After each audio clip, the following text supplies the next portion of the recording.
ਸਤਿ ਸ੍ਰੀ ਅਕਾਲ। ਤੁਸੀਂ ਦੇਖ ਰਹੇ ਹੋ ਤਖਤ ਪੰਜਾਬ। ਮੈਂ ਤੁਹਾਡੇ ਨਾਲ ਸੁਖਵਿੰਦਰ ਸਿੰਘ, ਮੇਰੇ ਨਾਲ ਉਗੇ ਸਿਆਸੀ ਮਾਹਰ ਪ੍ਰੋਫੈਸਰ ਮਨਜੀਤ ਸਿੰਘ ਮੌਜੂਦ ਨੇ। ਗੱਲ ਪੰਜਾਬ ਦੇ ਖਜ਼ਾਨੇ ਤੋਂ ਸ਼ੁਰੂ ਕਰਾਂਗੇ।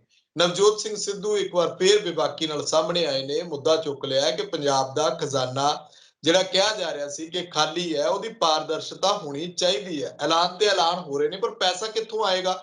ਲੋਕਾਂ ਤੋਂ ਟੈਕਸ ਵਸੂਲਿਆ ਜਾ ਰਿਹਾ, ਪਤਾ ਨਹੀਂ ਚੱਲ ਰਿਹਾ ਕਿ ਆਖਿਰਕਾਰ ਖਾਲੀ ਖਜ਼ਾਨਾ ਕਿਵੇਂ ਭਰਦਾ ਹੈ, ਕਦੋਂ ਭਰਦਾ ਹੈ ਤੇ ਵੋਟਾਂ ਦੇ ਨੇੜੇ ਆ ਕੇ ਖਾਸ ਕਰ ਕਿਵੇਂ ਭਰ ਜਾਂਦਾ ਹੈ, ਇਹ ਲੋਕਾਂ ਦਾ ਵੀ ਸਵਾਲ ਹੈ। ਦੂਜੀ ਗੱਲ ਇਹ ਕਿ ਨਵਜੋਤ ਸਿੱਧੂ ਦੇ ਖਿਲਾਫ ਇੱਕ ਪਟੀਸ਼ਨ ਜਿਹੜੀ ਆ ਉਹ ਪਾਈ ਗਈ ਹੈ, ਕਿ ਵਕੀਲ ਨੇ ਪਾਈ ਹੈ। ਉਹਦੇ ਵਿੱਚ ਸਿੱਧੂ ਸਾਹਿਬ ਤੇ ਇਲਜ਼ਾਮ ਉਸੇ ਤਰ੍ਹਾਂ ਦੇ ਜਿਵੇਂ ਦੇ ਏਜੀ ਸਾਹਿਬ ਨੇ ਲਾਏ ਸੀ, ਏਪੀਐਸ ਦਿਓਲ ਨੇ, ਕਿ ਦਖਲਅੰਦਾਜ਼ੀ ਹੋ ਰਹੀ ਹੈ ਅਦਾਲਤ ਦੇ ਫੈਸਲਿਆਂ ਦੇ ਵਿੱਚ, ਜਾਂ ਅਦਾਲਤ ਦੇ ਵਿੱਚ ਜੋ ਮਾਮਲੇ ਚੱਲ ਰਹੇ ਨੇ, ਡਰੱਗ ਕੇਸ ਹੋ ਗਿਆ, ਉਹਦੇ ਵਿੱਚ ਥੋੜਾ ਜਿਹਾ ਧਿਆਨ ਦੇਣਾ ਚਾਹੀਦਾ। ਇਸ ਉੱਤੇ ਸਿਆਸਤ ਹੋਰ ਵੀ ਭਖੇਗੀ। ਨਾਲੋਂ ਨਾਲ ਚਰਚਾ ਜਿਹੜੀ ਹੈ ਉਹ ਪੰਜਾਬ ਸਰਕਾਰ ਦੇ ਵਿੱਚ ਬੇਰੁਜ਼ਗਾਰੀ ਨੂੰ ਪੰਜਾਬ ਦੇ ਵਿੱਚ ਘੱਟ ਕਰਨ ਦੇ ਲਈ ਪੰਜਾਬ ਸਰਕਾਰ ਵੀ ਹਰਿਆਣਾ ਸਰਕਾਰ ਦੀ ਤਰਜ਼ ਦੇ ਉੱਤੇ ਕਹਿੰਦੇ ਕਾਨੂੰਨ ਲੈ ਕੇ ਆ ਰਹੀ ਹੈ। ਪੰਜਾਬ ਕੈਬਨਿਟ ਦੀ ਬੈਠਕ ਦੇ ਵਿੱਚ ਸ਼ਾਇਦ ਉਹਦੇ ਉੱਤੇ ਚਰਚਾ ਵੀ ਹੋਣੀ ਹੈ, ਅੱਗੋਂ ਪਾਸ ਕਿੱਦਾਂ ਹੋਣਾ ਜਾਂ ਕਿੱਦਾਂ ਦਾ ਹੋਣਾ ਹੈ ਕਿ ਬੇਰੁਜ਼ਗਾਰੀ ਘੱਟ ਕਰਨ ਦੇ ਲਈ ਸੂਬੇ ਦੇ ਨੌਜਵਾਨਾਂ ਨੂੰ ਸਰਕਾਰੀ ਤੇ ਪ੍ਰਾਈਵੇਟ ਨੌਕਰੀਆਂ ਦੇ ਵਿੱਚ ਰਾਖਵਾਂਕਰਨ ਲਾਜ਼ਮੀ ਕੀਤਾ ਜਾਣਾ। ਇਹ ਹੱਲ ਕੀ ਇਹਦੇ ਨਾਲ ਨਿਕਲ ਸਕਦਾ ਹੈ? ਤੇ ਦੂਜੇ ਪਾਸੇ ਜਿਹੜੇ ਅਸੀਂ ਦੇਖ ਰਹੇ ਹਾਂ ਕਿ ਵੱਖ-ਵੱਖ ਥਾਵਾਂ ਤੇ ਧਰਨੇ ਪ੍ਰਦਰਸ਼ਨ ਚੱਲ ਰਹੇ ਨੇ। ਜਿਹੜੀਆਂ ਜਥੇਬੰਦੀਆਂ ਨੇ ਉਹਨਾਂ ਵੱਲੋਂ ਸਿੱਖਿਆ ਮੰਤਰੀ ਪ੍ਰਗਟ ਸਿੰਘ ਹੋਰਾਂ ਦੇ ਘਰ ਦੇ ਅੰਦਰ ਦਾਖਲ ਹੋ ਕੇ ਜਿਹੜਾ ਪ੍ਰਦਰਸ਼ਨ ਕੀਤਾ ਗਿਆ, ਉਹਨੂੰ ਲੈ ਕੇ ਉਹ ਕਾਫੀ ਨਾਰਾਜ਼ ਨਜ਼ਰ ਆਏ, ਮੀਡੀਆ ਵਿੱਚ ਆਏ। ਉਹਨਾਂ ਨੇ ਕਿਹਾ ਕਿ ਇਦਾਂ ਨਹੀਂ ਹੋਣਾ ਚਾਹੀਦਾ, ਪਰ ਉਹ ਲੋਕ ਅੱਕੇ ਹੋਏ ਨੇ ਇਸ ਕਰਕੇ ਕਿ 4.5 ਸਾਲ ਤੋਂ ਉੱਤੇ ਦਾ ਸਮਾਂ ਲੰਘ ਗਿਆ, ਸਰਕਾਰਾਂ ਨੇ ਜਿਹੜੇ ਵਾਅਦੇ ਕੀਤੇ ਸੀ ਉਹ ਵਾਅਦੇ ਪੂਰੇ ਨਹੀਂ ਕੀਤੇ। ਇਸ ਕਰਕੇ ਸਾਨੂੰ ਮਜਬੂਰਨ ਜਿਹੜਾ ਉਹ ਕੋਈ ਨਾ ਕੋਈ ਕਦਮ ਚੁੱਕਣਾ ਪੈਂਦਾ। ਪਰਾਲੀ ਵਾਲੇ ਮਸਲੇ ਦੀ ਵੀ ਗੱਲ ਕਰਾਂਗੇ। ਸੁਪਰੀਮ ਕੋਰਟ ਦੇ ਵਿੱਚ ਝਾੜ ਝੰਬ ਹੋਈ ਹੈ, ਤਮਾਮ ਸੂਬਾ ਸਰਕਾਰਾਂ ਦੀ ਵੀ ਹੋਈ ਹੈ, ਦਿੱਲੀ ਸਰਕਾਰ ਤੋਂ ਵੀ ਸਵਾਲ ਪੁੱਛੇ ਗਏ ਨੇ, ਉਹਨਾਂ ਨੇ ਆਪਣਾ ਤਰਕ ਰੱਖਿਆ। ਚੰਨੀ ਸਰਕਾਰ ਤੋਂ ਵੀ ਪੁੱਛਿਆ ਗਿਆ, ਪੰਜਾਬ ਸਰਕਾਰ ਤੋਂ, ਕਿ ਤੁਸੀਂ ਕਿਸਾਨਾਂ ਦੀ ਪਰਾਲੀ ਦੇ ਉੱਤੇ ਲਗਾਤਾਰ ਜਿਹੜਾ ਕੀ ਕੀਤਾ ਹੁਣ ਤੱਕ, ਉੱਥੇ ਕੀ ਇੰਡੈਕਸ ਦਿੱਤੇ ਗਏ ਨੇ ਧੂਏ ਨੂੰ ਲੈ ਕੇ, ਉਹਦੇ ਉੱਤੇ ਵੀ ਗੱਲਬਾਤ ਕਰਾਂਗੇ। ਚੰਨੀ ਸਾਹਿਬ ਦਾ ਇੱਕ ਬਿਆਨ ਮੀਡੀਆ ਦੇ ਵਿੱਚ ਚਰਚਾ ਵਿੱਚ ਰਿਹਾ ਕਿ ਉਹਨਾਂ ਨੇ ਕਿਹਾ ਕਿ ਅਕਾਲੀ ਦਲ ਗੱਦਾਰ ਪਾਰਟੀ ਹੈ। ਸੁਖਬੀਰ ਬਾਦਲ ਦਾ ਨਵਾਂ ਬਿਆਨ ਸਾਹਮਣੇ ਆਇਆ, ਉਹ ਕਹਿੰਦੇ ਕਾਂਗਰਸ ਵਿੱਚ ਸ਼ਾਮਲ ਹੋਣ ਵਾਲੇ ਗੱਦਾਰ ਨੇ। ਇਹ ਇਲਜ਼ਾਮ ਲਗਾਤਾਰ ਅੱਗੇ ਵਧਦੇ ਜਾ ਰਹੇ ਨੇ। ਸਵਾਗਤ ਹੈ ਤੁਹਾਡਾ ਪ੍ਰੋਫੈਸਰ ਸਾਹਿਬ।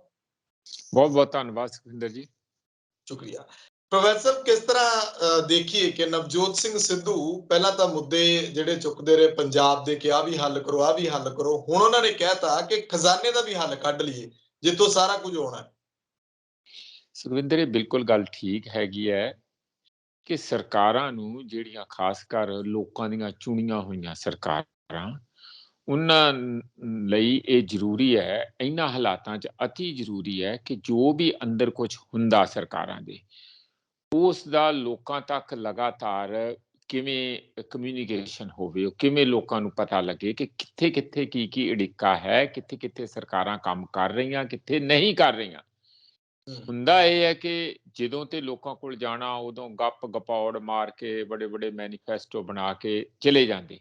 ਬਾਅਦ ਵਿੱਚ ਫਿਰ ਇਹ ਥੋੜੇ ਜਿਹੇ ਬੰਦੇ, 5-7 ਬੰਦੇ, ਕੁਛ 1-2 ਬਿਊਰੋਕ੍ਰੇਸੀ ਦੇ, 1-2 ਪੁਲਿਸ ਦੇ, 1-2-4 ਬੰਦੇ ਜਿਹੜੇ ਸਰਕਾਰ ਦੇ ਹੁੰਦੇ, ਉਹ ਜੁੰਡਲੀ ਜੀ ਬਣਾ ਕੇ ਇਹੋ ਜਿਹੀ ਗੁੱਡੀ ਘਮਾਉਂਦੇ ਪੂਰੇ ਲੋਕਾਂ ਦੀ, ਕੋਈ ਉਹਨਾਂ ਨੂੰ ਪੁੱਛਦਾ ਨਹੀਂ। ਇਹ ਚੱਲੂਗਾ ਨਹੀਂ। ਨੰਬਰ 1 ਪਾਰਦਰਸ਼ਤਾ, ਨੰਬਰ 2 ਜਵਾਬਦੇਹੀ, ਤੀਜਾ ਨੰਬਰ 3 ਗੁੱਡ ਗਵਰਨੈਂਸ, ਜਿਹਦੇ 'ਚ ਕੋਈ ਕਰਪਸ਼ਨ ਨਾ ਹੋਏ, ਭ੍ਰਿਸ਼ਟਾਚਾਰ ਨਾ। ਇਹ 3 ਬੜੀਆਂ ਹੀ ਅਹਿਮ ਮੂਲ ਧਾਰਨਾਵਾਂ ਆ ਜਿਹਦੇ ਤਹਿਤ ਕੋਈ ਵੀ ਸਿਸਟਮ, ਸਾਡੀ ਡੈਮੋਕ੍ਰੇਸੀ ਕੰਮ ਕਰਦੀ ਹੈ। ਬਾਹਰ ਲੋਕ ਸਾਡੇ ਜਾ ਕੇ ਕੈਨੇਡਾ, ਅਮਰੀਕਾ ਜਾਂ ਜਿੱਥੇ ਜਿੱਥੇ ਵੀ ਨਿਊਜ਼ੀਲੈਂਡ ਜਾਂਦੇ ਆ, ਜਾਂ ਹੋਰ ਆਸਟ੍ਰੇਲੀਆ ਜਾਂਦੇ ਆ, ਯੂਰਪੀਅਨ ਕੰਟਰੀ ਜਾਂਦੇ, ਉਹਨਾਂ ਨੂੰ ਸਭ ਤੋਂ ਪਹਿਲਾਂ ਇਸ ਗੱਲ ਦਾ ਅਹਿਸਾਸ ਹੁੰਦਾ ਕਿ ਇੱਥੇ ਕਾਨੂੰਨ ਕੰਮ ਕਰਦਾ। ਹਾਲਾਂਕਿ ਚਲੋ ਉਹ ਥੱਲੇ ਲੈਵਲ ਤੇ ਹੈ, ਉੱਪਰ ਲੈਵਲ ਤੇ ਉੱਥੇ ਕੀ ਕੁਝ ਹੁੰਦਾ, ਉੱਥੇ ਆਮ ਬੰਦੇ ਦੀ ਪਹੁੰਚ ਨਹੀਂ, ਨਾ ਉਹ ਸੋਚਣਾ ਚਾਹੁੰਦੇ, ਪਰ ਥੱਲੇ ਘੱਟੋ ਘੱਟ ਕੋਈ ਨਾ ਕੋਈ ਸਿਸਟਮ ਘੱਟੋ ਘੱਟ ਜ਼ਰੂਰ ਕੰਮ ਕਰਦਾ, ਜਿਹਦੇ ਮੁਤਾਬਕ ਸਾਰਾ ਸਿਸਟਮ ਚੱਲਦਾ। ਉਹਦੇ 'ਚ ਕੋਈ ਡਿਸਕ੍ਰਿਮੀਨੇਸ਼ਨ ਸਿਸਟਮ 'ਚ ਨਹੀਂ ਹੈ। ਸਾਡੇ ਤੇ ਇੱਥੇ ਪਤਾ ਹੀ ਨਹੀਂ ਲੱਗਦਾ, ਜਿਸ ਤਰ੍ਹਾਂ ਫਿਊਡਲ ਲਾਰਡ ਹੁੰਦੇ ਆ, ਉਹਨਾਂ ਕੋਲ ਰਾਜ ਤੇ ਆਉਂਦਾ ਵੋਟਾਂ ਲੈ ਕੇ, ਪਰ ਜਦੋਂ ਰਾਜ ਕਰਦੇ ਆ ਉਦੋਂ ਮਹਾਰਾਜੇ ਹੁੰਦੇ ਆ।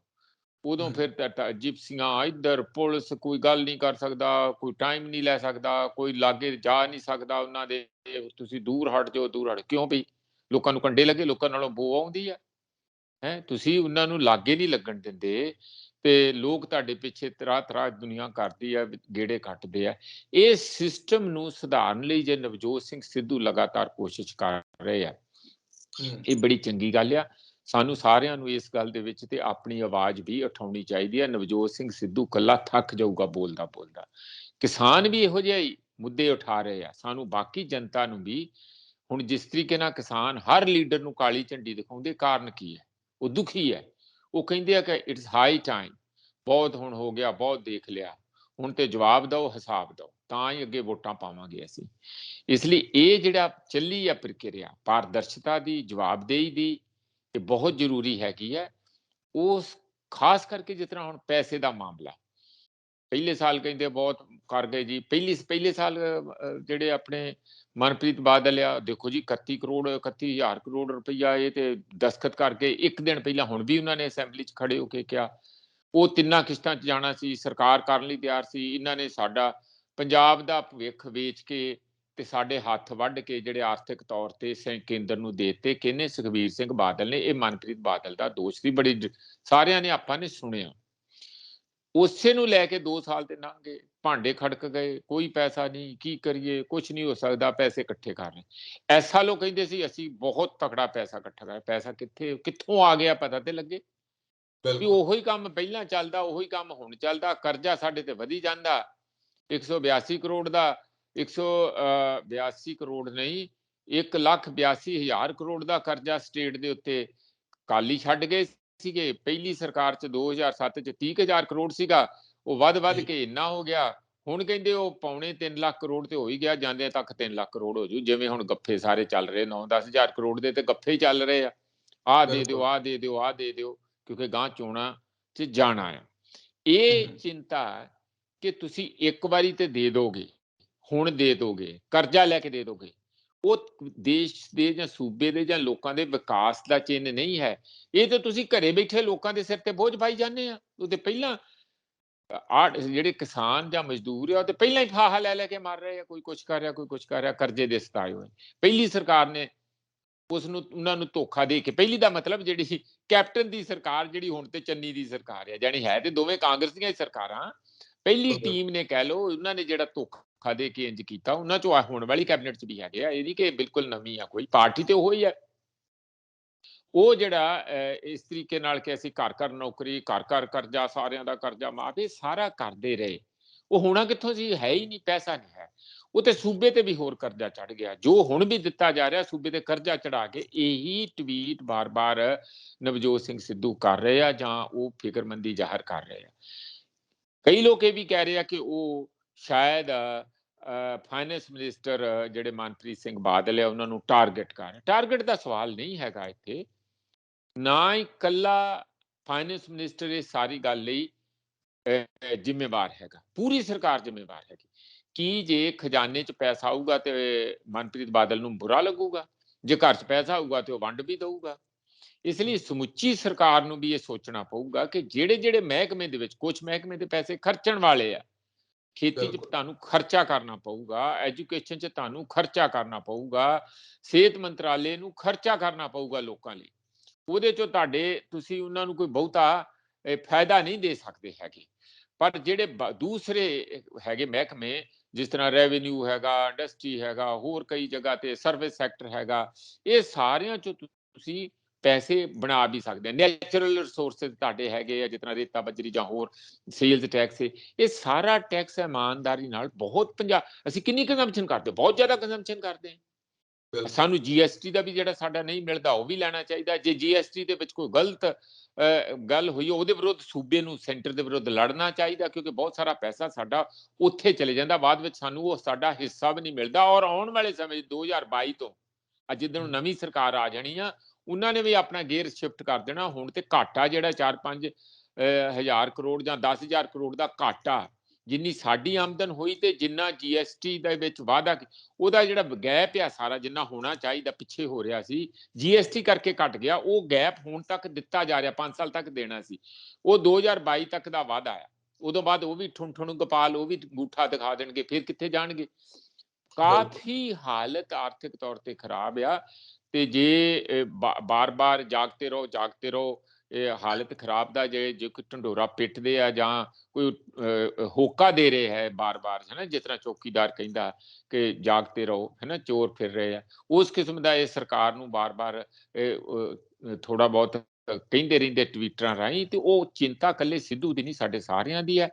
ਆਪਾਂ ਕੋਈ ਵੀ ਸਰਕਾਰ ਹੋਵੇ, ਚੰਨੀ ਦੀ ਆ, ਹੋ ਰਿਹਾ, ਆਉਣ ਵਾਲੀ ਹੋਵੇ, ਇਹੋ ਸਰਕਾਰ ਦੁਬਾਰਾ ਆ ਜਾਏ, ਲੋਕੀ ਜਦ ਤੱਕ ਸਤਰਕ ਨਹੀਂ ਰਹਿਣਗੇ, ਸਿਸਟਮ ਨਹੀਂ ਚੱਲੂਗਾ। ਬਹੁਤ ਜ਼ਿਆਦਾ ਸਿਸਟਮ ਵਿਗੜ ਚੁੱਕਾ ਆ, ਉਸ ਨੂੰ ਸੁਧਾਰਨ ਲਈ ਲੋਕਾਂ ਨੂੰ ਹੀ ਅੱਗੇ ਆਉਣਾ ਪਊਗਾ। ਕਿਸਾਨਾਂ ਤੋਂ ਇਹ ਸਿੱਖਣ ਵਾਲੀ ਮੈਂ ਬਾਰ-ਬਾਰ ਗੱਲ ਕਹਿੰਦਾ ਇਹੀ ਹੈ ਕਿ ਨਹੀਂ ਤੇ ਇਸ ਇੰਨਾ ਵਿਗੜ ਜਾਊਗਾ ਪੰਜਾਬ, ਜਿੰਨਾ ਹੀ ਐਡਵਾਂਸ ਗਿਆ ਉਨਾ ਹੀ ਇੰਨਾ ਪਛੜ ਜਾਊਗਾ ਤੇ ਇੰਨਾ ਵਿਗੜ ਜਾਊਗਾ, ਇੱਥੇ ਕੋਈ ਰਹਿਣਾ ਨਹੀਂ ਚਾਹੂਗਾ।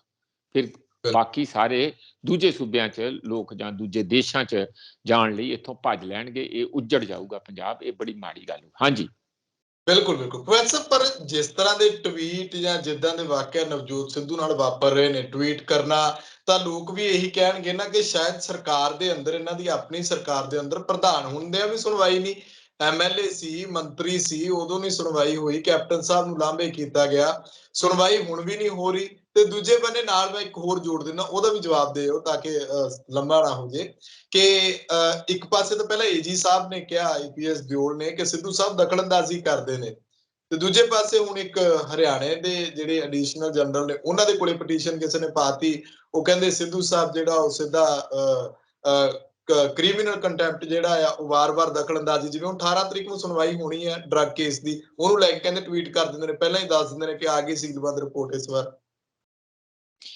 ਦੇਖੋ, ਮੇਰਾ ਤੇ ਖਿਆਲ ਹੈ ਕਿ ਜਿਹੜੀ ਸੀਲਬੰਦ ਰਿਪੋਰਟ ਆ, ਉਹ ਤੇ ਚੰਨੀ ਨੇ ਵੀ ਕਿਹਾ, ਜਦੋਂ ਮੀਡੀਆ ਨੇ ਉਹਨਾਂ ਨੂੰ ਪੁੱਛਿਆ, ਕਿ ਉਹਨਾਂ ਨੇ ਕਿਹਾ ਕਿ 18 ਨੂੰ ਖੁੱਲੂਗੀ। ਜੇ ਇਹਨਾਂ ਨੇ ਕਿਹਾ ਕੋਈ ਮਾੜੀ ਗੱਲ ਨਹੀਂ। ਜਿੱਥੋਂ ਤੱਕ ਮੈਂ ਇਸ ਗੱਲ ਦਾ ਪਹਿਲਾਂ ਹੀ ਦੱਸ ਦਿਆਂ, ਜਿਹੜਾ ਕੋਰਟਾਂ ਦਾ ਮਾਮਲਾ, ਕੋਰਟਾਂ ਵੈਸੇ ਤੇ ਚਲੋ ਉਹਨਾਂ ਨੂੰ ਬਹੁਤ ਜ਼ਿਆਦਾ ਇਸ ਗੱਲ ਦੀ ਇਮਿਊਨਿਟੀ ਹੈਗੀ ਆ ਕਿ ਬਹੁਤ ਸਿਵਲ ਦੇ ਲੋਕ ਉਹਨਾਂ ਤੇ ਕਿੰਤੂ ਪਰੰਤੂ ਨਹੀਂ ਕਰਦੇ, ਨਹੀਂ ਤੇ ਉਹਨਾਂ ਦੇ ਮਾਨਹਾਨੀ ਦਾ ਮੁਕੱਦਮਾ ਕੋਰਟ ਵੱਲੋਂ ਹੁੰਦਾ। ਪਰ ਇਹ ਵੀ ਕੋਈ ਨਹੀਂ ਹੈ ਕਿ ਕੋਰਟਾਂ ਕੰਮ ਹੀ ਨਾ ਕਰਨ, ਉੱਥੇ ਬੈਠਣ ਹੀ ਨਾ, ਘਰੇ ਬੈਠੇ ਰਹਿਣ, ਲੋਕਾਂ ਦੇ 20-20 ਸਾਲ 30-30 ਸਾਲ ਮੁਕੱਦਮੇ ਲਟਕਦੇ ਰਹਿਣ, ਤੇ ਲੋਕ ਕਹਿਣ ਨਾ ਨਾ ਬਹੁਤ ਚੰਗਾ ਕੰਮ ਕਰ ਰਹੇ, ਹੋਰ ਲਟਕਾ ਦਿਓ ਨਾ। ਉਹ ਤਨਖਾਹ ਤੇ ਆ ਜੱਜ, ਜਿਵੇਂ ਬਾਕੀ ਦੇ ਲੋਕ ਸਾਰੇ ਤਨਖਾਹ ਤੇ ਆ, ਉਹਨਾਂ ਦੀ ਵੀ ਜਵਾਬਦੇਹੀ ਹੈਗੀ ਆ। ਲੋਕਾਂ ਦਾ ਜੀਣ ਦਾ ਹੱਕ ਆ। ਜੇ ਕਨਸਟੀਟਿਊਸ਼ਨ ਦੀ ਵਾਇਲੇਸ਼ਨ ਹੋਊਗੀ, ਲੋਕਾਂ ਦੇ ਬੇਸਿਕ ਮੁੱਦੇ ਜਿਹੜੇ ਆ ਉਹਨਾਂ ਨੂੰ ਐਡਰੈਸ ਨਹੀਂ ਕੀਤਾ ਜਾਊਗਾ, ਸਗੋਂ ਇਨਸਾਫ ਦੇਣ ਦੀ ਜਗ੍ਹਾ ਤੁਸੀਂ ਹੋਰ ਲੋਕਾਂ ਦੀ ਖੱਜਲ ਖੁਆਰੀ ਕਰੋਗੇ, ਤੇ ਕਿਉਂ ਨਹੀਂ ਲੋਕ ਕਰਨਗੇ? ਬਿਲਕੁਲ ਕਰਨਾ ਚਾਹੀਦਾ, ਔਰ ਕਰਨਗੇ, ਭਾਵੇਂ ਉਹ ਸਿੱਧੂ ਹੋਵੇ ਤੇ ਭਾਵੇਂ ਸਧਾਰਨ ਲੋਕ ਹੋਣ।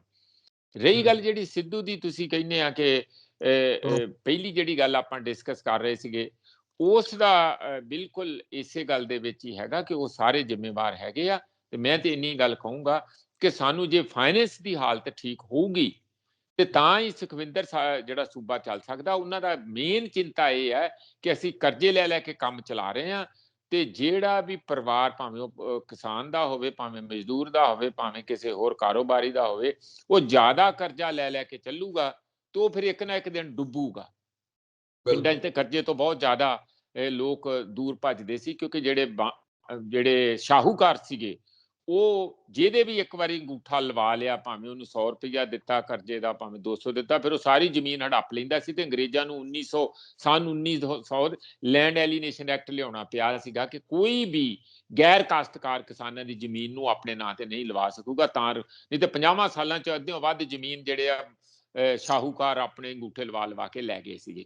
ਕਹਿਣ ਦਾ ਮੇਰਾ ਮਤਲਬ ਇਹੀ ਹੈ ਕਿ ਇਹ ਜਿਹੜਾ ਸਾਰੇ ਦਾ ਸਾਰਾ ਜਿਹੜਾ ਸਮੁੱਚਾ ਸਾਡਾ ਸਿਸਟਮ ਹੈਗਾ, ਆਰਥਿਕ ਸਿਸਟਮ, ਉਹਦੇ 'ਚ ਪਾਰਦਰਸ਼ਤਾ ਵੀ ਹੋਣੀ ਚਾਹੀਦੀ ਹੈ। ਉਹ ਇਕੱਲਾ ਸਿੱਧੂ ਦਾ ਕੰਮ ਨਹੀਂ, ਤੇ ਆਪਾਂ ਵੀ ਇਸ ਗੱਲ ਤੇ ਪਹਿਰਾ ਦਈਏ ਕਿ ਸਰਕਾਰਾਂ ਕਿੱਥੋਂ ਕਿੱਥੋਂ ਪੈਸਾ ਲੈ ਸਕਦੀਆਂ, ਉਹਨਾਂ ਨੂੰ ਪੈਸਾ ਜ਼ਰੂਰ ਇਕੱਠਾ ਕਰਨਾ ਚਾਹੀਦਾ ਆ, ਨਾ ਕਿ ਪੋਲੀਟੀਸ਼ੀਅਨਾਂ ਦੇ ਘਰ ਭਰਦੇ ਰਹਿਣ ਤੇ ਪੰਜਾਬ ਉੱਜੜਦਾ ਰਹੇ। ਜਿਹੜਾ ਫੈਸਲਾ ਪ੍ਰੋਫੈਸਰ ਸਾਹਿਬ ਲਿਆ ਜਾਣਾ ਆ, ਜਿਹਤੇ ਚਰਚਾ ਚੱਲ ਰਹੀ ਹੈ ਕਿ ਪ੍ਰਾਈਵੇਟ ਤੇ ਸਰਕਾਰੀ ਖੇਤਰ 'ਚ ਪੰਜਾਬੀਆਂ ਨੂੰ ਪਹਿਲ ਦਿੱਤੀ ਜਾਣੀ ਆ, ਪਰ ਉਧਰਲੇ ਪਾਸੇ ਬੇਰੁਜ਼ਗਾਰ ਮਾਰੇ ਫਿਰਦੇ ਨੇ। ਪ੍ਰਗਟ ਸਿੰਘ ਹੋਣੀ, ਜਿਹੜੇ ਸਿੱਖਿਆ ਮੰਤਰੀ ਤੇ ਖੇਡ ਮੰਤਰੀ ਨੇ, ਉਹਨਾਂ ਦੇ ਘਰ ਨੂੰ ਜਾ ਕੇ ਘੇਰਿਆ, ਉਹਨਾਂ ਨੇ ਅੰਦਰ ਵੜ ਕੇ ਜਾ ਕੇ ਉੱਥੇ ਕਾਫੀ ਰੌਲਾ ਰੱਪਾ ਪਿਆ। ਉਹਨਾਂ ਨੇ, ਪ੍ਰਗਟ ਸਿੰਘ ਉਹਨਾਂ ਨੇ ਕਿਹਾ ਕਿ ਕੁਝ ਮਾਮਲੇ ਜਿਹੜੇ ਨੇ ਅਦਾਲਤਾਂ ਦੇ ਵਿੱਚ ਨੇ, ਮੈਂ ਆਪਣੇ ਤੌਰ ਦੇ ਉੱਤੇ ਇੱਕ ਮੰਤਰੀ ਹੋਣ ਦੇ ਨਾਤੇ ਕਹਿੰਦੇ ਸਭ ਕੁਝ ਕਰ ਰਿਹਾ। ਪਰ ਇਹ ਜਿਹੜਾ ਰਾਖਵਾਂਕਰ ਨੌਕਰੀਆਂ ਦਾ, ਇਹਨੂੰ ਤੇ ਜਿਹੜਾ ਪ੍ਰਗਟ ਸਿੰਘ ਹੋਰਾਂ ਦਾ ਵਿਰੋਧ, ਉਹਨਾਂ ਨੂੰ ਕਿਸ ਤਰ੍ਹਾਂ ਦੇਖਦੇ ਹੋ ਤੁਸੀਂ? ਨਹੀਂ, ਮੈਨੂੰ ਨਹੀਂ ਲੱਗਦਾ ਕਿ ਕੋਈ ਰਾਖਵੇਂਕਰਨ ਦਾ ਵਿਰੋਧ ਹੋ ਰਿਹਾ। ਜਿਹੜਾ ਪ੍ਰਗਟ ਸਿੰਘ ਦਾ ਵਿਰੋਧ ਹੋ ਰਿਹਾ, ਉਹ ਹੋ ਰਿਹਾ ਬੇਰੁਜ਼ਗਾਰਾਂ ਵੱਲੋਂ ਜਾਂ ਹੋਰਨਾਂ ਲੋਕਾਂ ਵੱਲੋਂ, ਜਿੱਥੋਂ ਤੱਕ ਮੈਨੂੰ ਲੱਗ ਰਿਹਾ। ਇਹ ਬਹੁਤ ਸਾਰੇ ਲੋਕ ਕੋਈ ਟੈਂਕੀਆਂ ਤੇ ਚੜੇ ਆ। ਵਾਕਿਆ ਹੀ ਕਾਂਗਰਸ ਨੇ ਜਾਂ ਖਾਸ ਕਰ ਕੈਪਟਨ ਅਮਰਿੰਦਰ ਸਿੰਘ ਨੇ ਆਪ ਰੈਲੀਆਂ ਦੀਆਂ ਇਹਨਾਂ ਦੀਆਂ 'ਚ ਜਾ ਕੇ ਕਿਹਾ ਸੀ ਕਿ ਜੇ ਸਾਡੀ ਸਰਕਾਰ ਆਊਗੀ ਤੇ ਅਸੀਂ ਤੁਹਾਡੇ ਸਾਰਿਆਂ ਦੇ ਮਸਲੇ ਹੱਲ ਕਰਾਂਗੇ। ਉਹ ਨਹੀਂ ਹੋਏ। ਇਸ ਲਈ ਉਹ ਜਿਹੜੇ ਬੇਰੁਜ਼ਗਾਰ ਆ, ਉਹਨਾਂ ਨੂੰ ਇਹ ਗੱਲ ਦਾ ਪਤਾ ਕਿ ਜੇ ਹੁਣ ਦਬਾਅ ਪਾਵਾਂਗੇ ਤੇ ਹੁਣ ਸਰਕਾਰ ਸਾਰਿਆਂ ਦੇ ਕੰਮ ਕਰ ਰਹੀ ਹੈ, ਸ਼ਾਇਦ ਸਾਡੇ ਵੀ ਹੋ ਜਾਣਗੇ। ਮੈਂ ਥੋੜਾ ਜਿਹਾ ਇਸ ਗੱਲ ਦਾ ਜ਼ਰੂਰ ਕਹੂੰਗਾ, ਕਿਉਂਕਿ ਮੈਂ ਖੁਦ ਵਿਟਨੈਸ ਹੈਗਾ। ਬਹੁਤ ਸਾਰੇ ਬੰਦੇ ਉੱਥੇ ਮਿਲਦੇ ਵੀ ਆ। ਮੈਂ ਵੀ ਇੱਕ ਦਿਨ 2 2.5 3 ਘੰਟੇ ਬੈਠਾ ਰਿਹਾ ਕੋਲ ਪ੍ਰਗਟ ਸਿੰਘ ਦੇ ਉਸ ਕਮਰੇ 'ਚ, ਜਿੱਥੇ ਸਾਰੇ ਇਹ ਵੀਰ ਸਾਡੇ ਜਾ ਕੇ ਕੱਲੇ ਨੇ ਆਪਣੀ ਮੁਸੀਬਤ ਰੱਖੀ। ਕਿਹਨਾਂ ਨੇ? ਟੀਚਰ ਲੋਕਾਂ ਨੇ। ਉਹ ਵੈਸੇ ਤੇ ਚਲੋ ਮੈਂ ਨਹੀਂ ਕਿਸੇ ਦੀ ਬਹੁਤੀ ਗਵਾਹੀ ਭਰਦਾ, ਪਰ ਇਹ ਹੈ ਕਿ ਕੋਸ਼ਿਸ਼ ਤੇ ਹੋ ਰਹੀ ਹੈ। ਜਿਵੇਂ ਕਿ 1200 ਟੀਚਰਾਂ ਦੀ ਗਵਰਨਮੈਂਟ ਕਾਲਜਾਂ ਦੀ ਉਹ ਕੋਸ਼ਿਸ਼ ਕਰ ਰਿਹਾ। ਬਾਕੀ ਦਿਆਂ ਦਾ ਕਿਉਂ ਨਹੀਂ ਹੋ ਰਿਹਾ, ਕਿੱਦਾਂ ਨਹੀਂ ਹੋ ਰਿਹਾ? ਕਹਿ ਤੇ ਰਹੇ ਆ ਕਿ 20,000 ਹੋਰ ਵੀ ਭਰਤੀ ਕਰਨੇ ਆ। ਉਹ ਹੁੰਦੇ ਜਾਂ ਨਹੀਂ ਹੁੰਦੇ, ਖਜ਼ਾਨਾ ਕਿੱਥੋਂ ਆਊਗਾ, ਕੀ ਨਹੀਂ ਆਊਗਾ, ਮੈਨੂੰ ਇਸ ਗੱਲ ਦਾ ਬਹੁਤਾ ਭੇਦ ਨਹੀਂ ਹੈਗਾ। ਪਰ ਜੇ ਲੋਕ ਦੇਖੋ, ਹਾਲਾਂਕਿ ਪ੍ਰਗਟ ਸਿੰਘ ਦਾ ਜਿੰਨਾ ਕਿ ਮੈਂ ਜਾਣਦਾ, ਉਹ ਦੂਜੇ ਪੋਲੀਟੀਸ਼ੀਅਨਾਂ ਨਾਲੋਂ ਅਲੱਗ ਆ। ਉਹ ਵਾਕਿਆ ਹੀ ਦਿਲੋਂ ਹੀ ਕੋਸ਼ਿਸ਼ ਕਰ ਰਿਹਾ। ਇਹਦੇ 'ਚ ਕੋਈ ਦੋ ਰਾਏ ਨਹੀਂ ਹੈ ਕਿ ਓਏ ਇਹ ਕੁਛ ਨਾ ਕੁਛ ਭਲਾ ਹੋ ਜੇ, ਜੇ ਉਹਨੂੰ ਮਿਨਿਸਟਰੀ ਇਹੋ ਜਿਹੀ ਦਿੱਤੀ ਹੈ ਜਿੱਥੇ ਕਿ ਬਹੁਤ ਕੁਝ ਕਰਨ ਲਈ ਲੋੜ ਹੈ ਔਰ ਬਹੁਤ ਕੁਝ ਵਿਗੜਿਆ ਹੋਇਆ। ਮੈਂ ਤੇ ਕਹਿੰਦਾ ਕਿ ਜੇ ਇਹੋ ਜਿਹਾ ਬੰਦਾ ਹੋਰ 5 ਸਾਲ ਲਈ ਕੋਈ ਮਿਨਿਸਟਰ ਰਹਿ ਜਾਏ ਤੇ ਸ਼ਾਇਦ ਕੁਛ ਨਾ ਕੁਛ ਸੁਧਾਰ ਇਸ ਮਹਿਕਮੇ ਦੇ ਹੋ ਜਾਣਗੇ। ਪਰ ਜਿੱਥੇ ਤੱਕ ਲੋਕਾਂ ਦੇ ਗੁੱਸੇ ਦੀ ਗੱਲ, ਕੀ ਕਰੋਗੇ ਤੁਸੀਂ? ਜੇ ਲੋਕਾਂ ਦੇ ਉਹਨਾਂ ਦੇ ਪੱਖ ਤੋਂ ਵੀ ਦੇਖੋ, ਹਾਲਤ ਬਹੁਤ ਖਰਾਬ ਹੈ। ਬਹੁਤ ਹਾਲਤ ਖਰਾਬ ਆ। ਇਹ ਹਾਲਤ ਆ ਸਾਡੇ ਸਿਸਟਮ ਦੀ ਕਿ 6 ਬੰਦੇ ਕੱਲ ਟੈਂਕੀ ਤੇ ਇਸ ਕਰਕੇ ਪਟਿਆਲੇ ਚੜ੍ਹ ਗਏ ਕਿ ਉਹ ਆਪਣੇ ਨਸ਼ੇ ਛਡਾਉਣ ਵਾਲੀ ਗੋਲੀ ਲੈਣ ਗਏ ਸੀ। ਅੱਗੇ ਤਾਲਾ ਲਾ ਕੇ ਬੈਠੇ ਸੀਗੇ। ਉਹਨਾਂ ਨੂੰ ਲੱਗਾ ਵੀ ਅਸੀਂ ਕੀ ਕਰੀਏ। ਉਹ ਟੈਂਕੀ ਤੇ ਚੜ੍ਹ ਗਏ। ਫਿਰ ਉਹਨਾਂ ਨੂੰ ਲਾਇਆ ਗਿਆ, ਦਫ਼ਤਰ ਖੋਲਿਆ ਗਿਆ, ਉਹਨਾਂ ਨੂੰ ਗੋਲੀ ਦਿੱਤੀ ਗਈ, ਘਰ ਤੋਰਿਆ ਗਿਆ। ਇਹ ਤੇ ਜਗ੍ਹਾ ਹੋ ਰਿਹਾ। ਇਹੀ ਹਾਲਤ ਇਹਨਾਂ ਵੀਰਾਂ ਦਾ, ਟੀਚਰਾਂ ਦਾ ਆ। ਮੈਂ ਪ੍ਰਗਟ ਦੇ ਨਿੱਜੀ ਕੁਛ ਦੋਸ਼ ਹੋਣ ਦੇ ਜਾਂ ਕਮੀਆਂ ਹੋਣ ਦੇ ਨਾਲੋਂ ਜ਼ਿਆਦਾ ਇਹ ਗੱਲ ਸਮਝਦਾ ਕਿ ਜੇ ਉਹ ਹਮਲੇ ਹੋ ਰਹੇ, ਲੋਕ ਘਰਾਂ 'ਚ ਵੜ ਰਹੇ, ਪਹਿਲਾਂ ਕੈਪਟਨ ਦੇ ਵੀ ਇੰਝ ਹੀ ਵੜ ਰਹੇ ਸੀ ਕਿ ਧੱਕੇ ਨਾਲ। ਉੱਥੇ ਕਿੰਨਾ ਡੇਰੇ ਲੱਗੇ ਰਹੇ, ਕਿੰਨਾ ਚਿਰ ਇੱਟ ਸਿਆਪਾ ਰਿਹਾ। ਉਹ ਜਦ ਤੱਕ ਮਸਲਾ ਹੱਲ ਨਹੀਂ ਹੁੰਦਾ, ਲੋਕ ਇਸੇ ਤਰ੍ਹਾਂ ਹੀ ਆਪਣਾ ਰੋਹ, ਗੁੱਸਾ, ਅਸੰਤੋਸ਼ ਉਹਦਾ ਪ੍ਰਗਟਾਵਾ ਕਰਦੇ ਰਹਿਣਗੇ। ਉਹ ਇੱਥੇ ਚੰਡੀਗੜ੍ਹ ਵਾਲੇ ਘਰਾਂ ਸਾਹਮਣੇ, ਕੋਠੀਆਂ ਸਾਹਮਣੇ ਵੀ ਹੋਊਗਾ, ਤੇ ਜਿਹੜਾ ਕੋਈ ਨਿੱਜੀ ਘਰ ਆ ਉਹਦੇ ਸਾਹਮਣੇ ਵੀ ਹੋ ਸਕਦਾ, ਜਿਸ ਤਰ੍ਹਾਂ ਜਲੰਧਰ ਹੈਗਾ। ਪ੍ਰਗਟ ਸਿੰਘ ਨੂੰ ਸਾਡੀ ਬੇਨਤੀ ਤੇ ਇਹੋ ਹੋਊਗੀ ਕਿ ਉਸ ਨੂੰ ਲੋਕਾਂ ਦੇ ਦੁੱਖ ਦੀ, ਦਰਦ ਨੂੰ ਸਮਝ ਕੇ ਇਸ ਗੱਲ ਨੂੰ ਸਾਰੇ ਨੂੰ ਉਸੇ ਪਰਸਪੈਕਟਿਵ ਨਾਲ ਲੈਣਾ ਚਾਹੀਦਾ, ਨਾ ਕਿ ਇਸ ਤਰੀਕੇ ਨਾਲ ਲੈਣਾ ਚਾਹੀਦਾ ਕਿ ਠੀਕ ਹੈ ਜੀ, ਜੇ ਫਿਰ ਕੋਈ ਮੇਰੇ ਤੇ ਜ਼ਿਆਦਾ ਆਉਂਦਾ ਤੇ ਬਣਾ ਦਿਓ ਕੇਸ, ਕਰ ਦਿਓ FIR। ਉਸ ਪਾਸੇ ਨੂੰ ਚੱਲਣਗੇ ਤਾਂ ਉਹ ਮਸਲੇ ਨੂੰ ਉਹਦਾ ਸੁਲਝਾਉਣ ਦੀ ਜਗ੍ਹਾ ਉਲਝਾਉਣ ਵੱਲ ਜਾਊਗਾ। ਪਰ ਇਹ ਗੱਲ ਜ਼ਰੂਰ ਹੈਗੀ ਆ ਕਿ ਥੋੜੇ ਸਮੇਂ ਦੇ ਵਿੱਚ, ਥੋੜਾ ਹੀ ਸਮਾਂ ਦਸੰਬਰ ਤੇ ਆ ਗਿਆ, ਜਿੰਨੀ ਕਿ ਜੋ ਵੀ ਭਰਤੀ ਹੁੰਦੀ ਆ ਉਹ ਕਰਨੀ ਜ਼ਰੂਰ ਚਾਹੀਦੀ ਹੈ। ਤਾਂ ਕਿ ਵਾਅਦਾ ਤੇ ਇਸੇ ਕਾਂਗਰਸ, ਭਾਵੇਂ ਪ੍ਰਗਟ ਸਿੰਘ ਨੇ ਨਹੀਂ ਕੀਤਾ, ਪਰ ਕਾਂਗਰਸ ਪਾਰਟੀ ਨੇ ਤੇ ਬਹੁਤ ਵਾਅਦੇ ਇਹੋ ਜਿਹੇ ਕੀਤੇ ਸੀ। ਲੋਕ ਬਿਲਕੁਲ ਉਹਨਾਂ ਦਾ ਉਹ ਆਪਣੇ ਉਸ ਵਾਅਦਿਆਂ ਦੀ ਜਵਾਬਦੇਹੀ ਮੰਗ ਰਹੇ। ਕੋਈ ਬਹੁਤਾ ਅਸਮਾਨ ਤੇ ਤੋੜ ਕੇ ਤਾਰੇ ਤੇ ਮੰਗ ਨਹੀਂ ਰਹੇ। ਹਾਂਜੀ, ਬਿਲਕੁਲ। ਪਰ ਉਧਰ ਪ੍ਰੋਫੈਸਰ ਸਾਹਿਬ, ਮੈਂ ਕਹਿ ਰਿਹਾ ਸੀ ਕਿ ਹਰਿਆਣੇ ਵਾਲਿਆਂ ਨੇ ਪਹਿਲਾਂ ਇਹ ਕਾਨੂੰਨ ਪਾਸ ਕਰਤਾ ਸੀਗਾ, ਲਿਆਂਦਾ ਦੁਸ਼ਯੰਤ ਉਹ ਚੌਟਾਲਾ। ਅਲੱਗ ਗੱਲ ਆ। ਉਹ ਇਹਦੇ ਨਾਲੋਂ ਅਲੱਗ ਗੱਲ ਆ। ਉਹ ਗੱਲ ਤੁਸੀਂ ਇਹ ਕਹਿ ਰਹੇ ਹੈ ਕਿ ਸਾਡੇ ਪੰਜਾਬ ਦੇ ਅੰਦਰ ਪਿਛਲੇ ਸਮੇਂ ਦੇ ਵਿੱਚ ਬਿਊਰੋਕ੍ਰੇਸੀ 'ਚ ਵੀ, ਅਫਸਰਸ਼ਾਹੀ 'ਚ ਵੀ, ਪੁਲਿਸ 'ਚ ਵੀ, ਹੋਰ ਕਈ ਜਗ੍ਹਾ ਬਾਹਰੋਂ ਭਰਤੀਆਂ ਹੋਈਆਂ ਗਵਰਨਮੈਂਟ ਜੌਬ ਦੇ ਵਿੱਚ। ਪ੍ਰਾਈਵੇਟ 'ਚ ਤੇ ਖੁੱਲ੍ਹਾ ਹੀ ਆ, ਕੋਈ ਕਾਨੂੰਨ ਹੀ ਨਹੀਂ ਹੈਗਾ। ਤੁਸੀਂ ਲੁਧਿਆਣੇ 'ਚ ਜਾ ਕੇ ਦੇਖੋ, ਵੱਡੀਆਂ ਕਲੋਨੀਆਂ ਯੂਪੀ ਤੋਂ, ਬਿਹਾਰ ਤੋਂ ਜ਼ਿਆਦਾ, ਕਿਉਂਕਿ ਉਹ ਸਸਤੇ ਮਜ਼ਦੂਰ ਆ। ਔਰ ਸਾਡੇ ਪੰਜਾਬੀ ਵੀ ਕੰਮ ਤੇ ਜ਼ਿਆਦਾ ਕਰਦੇ ਆ, ਪਰ ਉਹ ਮਹਿੰਗੇ ਮਜ਼ਦੂਰ ਆ। ਤੇ ਇੰਡਸਟਰੀ ਦੇ ਉੱਤੇ ਕੋਈ ਇਹੋ ਜਿਹਾ ਕਾਨੂੰਨ ਨਹੀਂ ਹੈਗਾ। ਉਹਨਾਂ ਨੂੰ ਇਹ ਹੈ ਕਿ ਮਾਰਕੀਟ ਹੈ ਕਿ ਜਿੱਥੋਂ ਮਰਜ਼ੀ, ਜਿੰਨੇ ਮਰਜ਼ੀ ਮਜ਼ਦੂਰ ਤੁਸੀਂ ਲੈ ਕੇ ਆ ਜਾਓ। ਇਹ ਪਹਿਲੀ ਵਾਰੀ ਹੋਣ ਲੱਗਾ ਕਿ ਬਹੁਤ ਸਾਰੇ ਸੂਬਿਆਂ ਨੇ ਆਪਣੇ ਦਰਵਾਜ਼ੇ ਬਾਹਰਲੀ ਲੇਬਰ ਨੂੰ ਬੰਦ ਕਰਤੇ ਆ। ਕਾਰਨ ਉਹਦਾ ਇਹ ਹੈ ਕਿ ਜਿੰਨਾ ਅਰਥ ਵਿਵਸਥਾ ਦੇ ਵਿੱਚ ਉਹਦੀ ਗਰਮੈਸ਼ ਸੀ, ਜਾਂ ਜਿੰਨੀ ਐਮਪਲਾਇਮੈਂਟ ਜਾਂ ਰੁਜ਼ਗਾਰ ਉਹਦੇ ਐਵਨਿਊ ਪੈਦਾ ਹੋ ਰਹੇ ਸੀ, ਰੁਜ਼ਗਾਰ ਪੈਦਾ ਹੋ ਰਿਹਾ ਸੀ, ਉਹ ਪਹਿਲਾਂ ਜਿੰਨਾ ਰੁਜ਼ਗਾਰ ਪੈਦਾ ਨਹੀਂ ਹੋ ਰਿਹਾ। ਹੁਣ ਤੇ ਇਹੀ ਹੈ ਨਾ ਕਿ ਇੰਨਾ ਕੁ ਰੁਜ਼ਗਾਰ ਹੈਗਾ, ਇਹ ਮੇਰੇ ਲਈ, ਬਾਕੀ ਤੁਸੀਂ ਭੱਜੋ। ਸਾਰੇ ਸੂਬੇ, ਹਰਿਆਣੇ ਨੇ ਵੀ ਕਰਤਾ, ਹਰਿਆਣੇ ਨੇ ਕਰਤਾ ਨਾ 75%, ਅਸੀਂ ਆਪਣਿਆਂ ਨੂੰ ਦਿਆਂਗੇ 70 ਜਾਂ 75%। ਉਦੋਂ ਬਾਅਦ ਅਸੀਂ ਪ੍ਰਾਈਵੇਟ ਸੈਕਟਰ ਦੇ ਵਿੱਚ ਵੀ ਗੁੜਗਾਉਂ, ਫਰੀਦਾਬਾਦ, ਜਿੱਥੇ ਜਿੱਥੇ ਵੀ ਉਹਨਾਂ ਦੇ ਇਹ ਹੈਗਾ ਆ, ਇਹ ਸਾਰੇ ਪਾਣੀਪਤ ਵਗੈਰਾ ਜਾਂ ਕਰਨਾਲ, ਜਿੱਥੇ ਵੀ ਹੈ ਇੰਡਸਟਰੀ ਹੈਗੀ, ਉਦੋਂ ਬਾਅਦ ਅਸੀਂ ਦੇਖਾਂਗੇ, ਕਿਉਂਕਿ ਸਾਡੇ ਬੰਦਿਆਂ ਨੂੰ ਤੇ ਰੁਜ਼ਗਾਰ ਮਿਲਦਾ ਨਹੀਂ। ਇੱਥੇ ਵੀ ਜੇ ਇਹ ਭਰਤੀ ਹੋ, ਪਹਿਲੀ ਤੇ ਇਹ ਗੱਲ ਆ, ਇਹਦੀਆਂ ਹੁਣ ਇੰਪਲੀਕੇਸ਼ਨ ਕੀ ਹੋਣਗੀਆਂ। ਪਬਲਿਕ ਸੈਕਟਰ ਤੇ ਸਮਝ ਪੈਂਦੀ ਹੈ, ਪਬਲਿਕ ਸੈਕਟਰ ਦੇ ਵਿੱਚ, ਕਿਉਂਕਿ ਸੂਬੇ ਦਾ ਪੈਸਾ, ਕਿਉਂਕਿ ਸੂਬੇ ਚੋਂ ਰੈਵਨਿਊ ਆਇਆ, ਬਹੁਤ ਸਾਰਾ ਰੈਵਨਿਊ ਤੇ GST ਦਾ ਦਿੱਲੀ 'ਚ ਚਲੇ ਜਾਂਦਾ, ਇੱਥੇ ਪੰਜਾਬ ਸੂਬੇ ਦੇ ਭੁੱਖੇ ਮਾਰਨ ਲੱਗੇ ਆ। ਤੇ ਜੇ ਤੁਸੀਂ ਆਪਣੇ ਸੂਬੇ ਦੇ ਨੂੰ, ਲੋਕਾਂ ਨੂੰ ਰੁਜ਼ਗਾਰ ਨਾ ਦੇ ਕੇ ਕਿਤੇ ਹੋਰਾਂ ਨੂੰ ਦੇਈ ਜਾਓਗੇ, ਤਾਂ ਉਹ ਤੇ ਦੇਖੋ ਸਮਝ ਪੈਂਦੀ, ਉਹ ਤੇ ਮੁਸ਼ਕਲ ਹੈ। ਪ੍ਰਾਈਵੇਟ ਦਾ ਕੀ ਹੋਊਗਾ ਕਿ ਇੱਕ ਪਾਸੇ ਤੁਸੀਂ ਕਹਿ ਰਹੇ ਆ ਕਿ ਸਾਡੇ ਇੱਥੇ ਲੋਕ ਸਰਮਾਇਆ ਲਾਉਣ, ਜੇ ਉਹਨਾਂ ਨੂੰ ਅਸੀਂ ਸਸਤੇ ਮਜ਼ਦੂਰਾਂ ਨੂੰ ਰੋਕਾਂਗੇ, ਤੇ ਜੋ ਮਹਾਰਾਸ਼ਟਰ ਦੇ ਵਿੱਚ ਸ਼ਿਵ ਸੈਨਾ ਕਰਦੀ ਸੀ, ਸਨਸ ਆਫ ਦਾ ਸਾਇਲ, ਕਿ ਆਪਣੇ ਹੀ ਬੱਚਿਆਂ ਨੂੰ, ਸਾਨੂੰ ਇੱਥੋਂ ਦਿਆਂ ਨੂੰ ਹੀ ਜੌਬ ਮਿਲੂਗੀ, ਉੱਥੇ ਨਹੀਂ ਦੇਵਾਂਗੇ, ਉਹ ਆਉਣੇ ਬੰਦ, ਜਿਹੜੇ ਇਨਵੈਸਟਰ ਆ ਉਹ ਇਨਵੈਸਟ ਕਰਨਾ ਬੰਦ ਕਰੂਗਾ, ਕਿਉਂਕਿ ਉਹਨੂੰ ਸਾਡੀ ਲੇਬਰ ਥੋੜੀ ਜਿਹੀ ਮਹਿੰਗੀ ਪਊਗੀ। ਇਸ ਲਈ ਕੀ ਸਾਡੀ ਪੰਜਾਬ ਦੀ ਸਰਕਾਰ ਉਹ ਮਾਰਜਨ ਦੇਣ ਲਈ ਤਿਆਰ ਹੈਗੀ ਹੈ? ਮੰਨ ਲਓ ਇੱਕ ਯੂਪੀ ਦਾ ਬੰਦਾ ਉਹ ਕੰਮ 300 ਰੁਪਏ 'ਚ ਕਰ ਰਿਹਾ, ਸਾਡਾ ਬੰਦਾ ਉਹ ਕੰਮ 400 ਰੁਪਏ 'ਚ ਕਰ ਰਿਹਾ। ਉਹ ਕਿਹੜਾ ਬੰਦਾ ਆ ਕਿ ਜਿਹੜਾ 300 ਤੇ ਨਹੀਂ ਰੱਖੂਗਾ ਤੇ 400 ਵਾਲੇ ਨੂੰ ਰੱਖੂਗਾ? ਕਿਉਂਕਿ ਤੁਸੀਂ ਪੰਜਾਬੀ ਆ, ਇਸ ਕਰਕੇ ਜੇ 400 ਵਾਲੇ ਨੂੰ ਰੱਖਣਾ ਤੇ 100 ਰੁਪਏ ਦਾ ਮਾਰਜਨ ਜਿਹੜਾ ਸਰਕਾਰ ਨੂੰ ਦੇਣਾ ਪਊ, ਤਾਂ ਜਾ ਕੇ ਉਹ ਲਾਗੂ ਹੋਊ, ਔਰ ਦੇਣਾ ਚਾਹੀਦਾ।